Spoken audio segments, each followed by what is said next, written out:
আসসালামু আলাইকুম। আজকে আমি আমার শাশুড়ির মতো করে শুটকি রান্না করব। কারণ আমার হাসব্যান্ড বলতেছিল, তোমার শুটকি ভুনা মজা হয় না। আমার মা যেভাবে করে ঠিক সেভাবে করো। তো আজকে আমি সেইভাবেই করে দেখাচ্ছি আপনাদেরকে। শুটকিটা কেটে ভালোভাবে ধুয়ে পরিষ্কার করে নিয়েছি। এখন পরিমাণ মতন তেল দিয়ে দিলাম। তারপরে রসুনটা আস্তা রেখেছি। কাটিনি যেন রান্না করতে করতে আবার গলে না যায়। দিয়ে দিলাম পেঁয়াজ। পেঁয়াজ রসুন হালকা বাদামি কালার করে ভেজে নিয়েছি।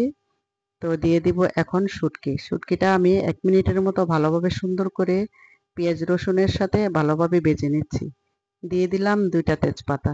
তেজপাতা ২ টার ফ্লেভার আসার জন্য দিয়েছি। আর শুটকির সাথে তেজপাতার ফ্লেভারটা খুব সুন্দর হয়। দিয়ে দিলাম ১.৫ টেবিল চামচ রসুন বাটা। রসুনটা ভালোভাবে কষিয়ে নিয়েছি যেন রসুনের কাঁচা গন্ধটা না থাকে।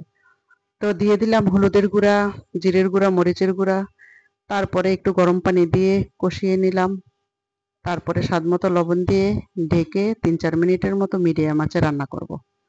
তো এখন দিয়ে দিব কয়েকটা কাঁচামরিচ আর একটা আলু ছোট ছোট করে রেখে দিয়েছিলাম।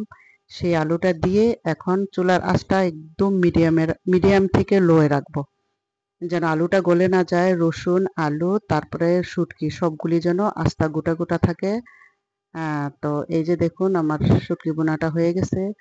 আর সবসময় অল্প মসলা, অল্প তৈল দিয়ে যে রান্নাটা করা হয় সেই রান্নাগুলি আসলেই খুব সুস্বাদু হয়।